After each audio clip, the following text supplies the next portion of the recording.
For most of us in the United States, we know what happened this past Sunday, the 2021 Super Bowl. Now, before you click off this video, no, this video isn't solely about football, so let's get that straight. This video is motivational. Now, while I have your attention, please feel free to like, comment, subscribe, and all that good stuff. All right, back to business. Each and every one of us has or will have a Super Bowl in our own lives, where all of our hard work comes to fruition. And if we're lucky, many of us will have multiple Super Bowls as the years go by. Those moments when you look back and see all of the diligent work and grit that you put in, all of the sleepless nights and all of the tears, you look at yourself in the mirror and can honestly say, I am so proud of you for making it here. Whether we win or lose this battle, I am so incredibly proud of you. Whether it's a Super Bowl of graduating, interviewing for your dream job, getting married, having a child, moving to your dream city, and the list could go on for miles. From momentous occasions to little joys of life, it's the Super Bowls of our lives. Now let's dive into the difference between getting to the Super Bowl and not getting to the Super Bowl.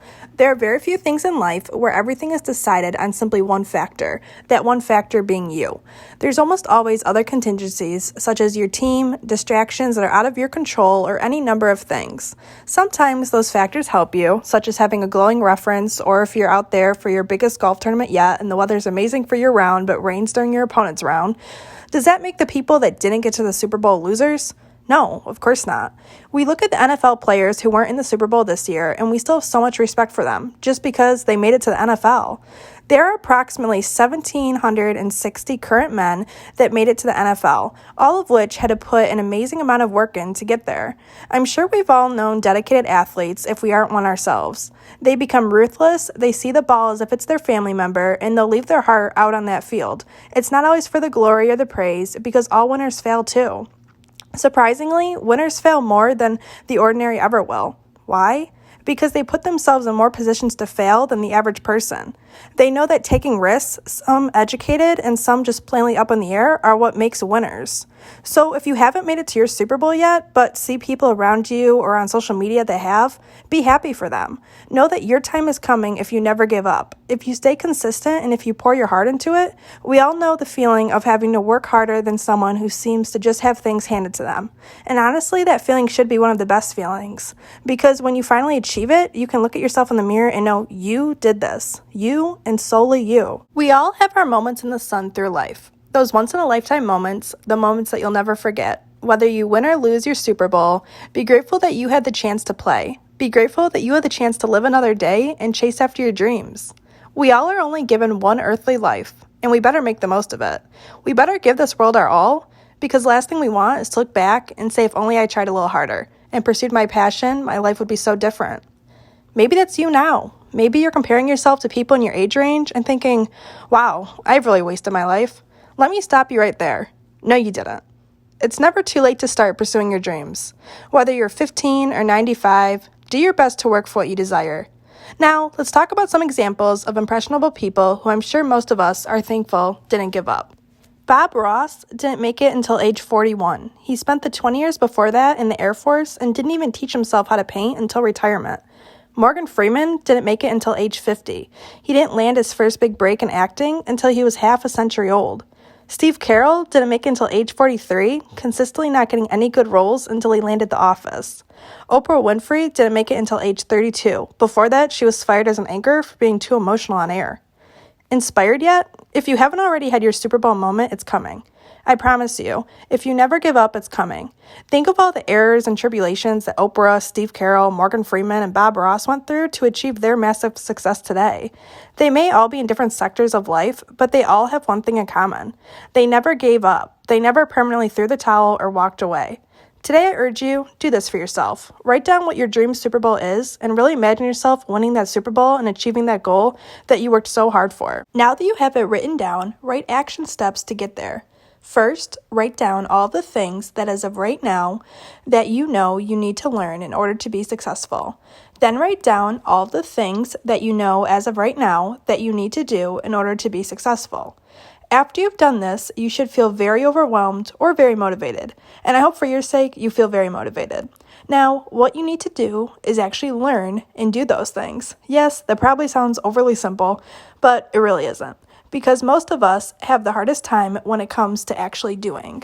So here's a suggestion. Find experts in the field of your Super Bowl. So maybe your Super Bowl is to make $25,000 in stocks. Find experts that have made $25,000, $100,000, $1 million, and so on. Then study them. Learn about where they started and all the little things that they did to get to where they are now. Once you have found the secrets to their success, incorporate those secrets into your action steps. By this point, your list of action steps of things to learn and things to do should be fairly long. Now schedule out when you will get those things done. Start scheduling them out for today, this week, and this month. And before you know it, you will see yourself succeeding, but on one catch, if you actually put in the work. Now, let's discuss what happens when you win your first Super Bowl. This is the moment that you've been waiting for. It's all come down to this. All of the hard work, all the stress and determination led you here. You probably have a great amount of pride in yourself, but probably also feel like there's so much work left to be done, and that is completely normal. See, humans have a funny way of working. They will dedicate years of their life to achieving one goal, and once they achieve it, their sights are immediately on to the next. It's the never-ending cycle of always looking at the world through a lens of bigger and brighter. Matthew McConaughey said it best in one of his acceptance speeches. When I was 15 years old, I had a very important person in my life come and ask me, "Who's your hero?" I said, "I thought about it, and it's me in 10 years. So I turned 25, 10 years later, and that same person comes to me and goes, "Are you a hero?" I said, "Not even close." She said, "Why?" And I said, "My hero is me at 35. You see, every day and every week and every month and every year of my life, my hero is always 10 years away. I'm never going to be my hero. I'm not going to obtain that, and that's fine with me because it keeps me with somebody to keep on chasing." Mr. McConaughey will never stop chasing his next Super Bowl. Once he wins one, he'll be on to the next, and honestly, I think that is a beautiful thing.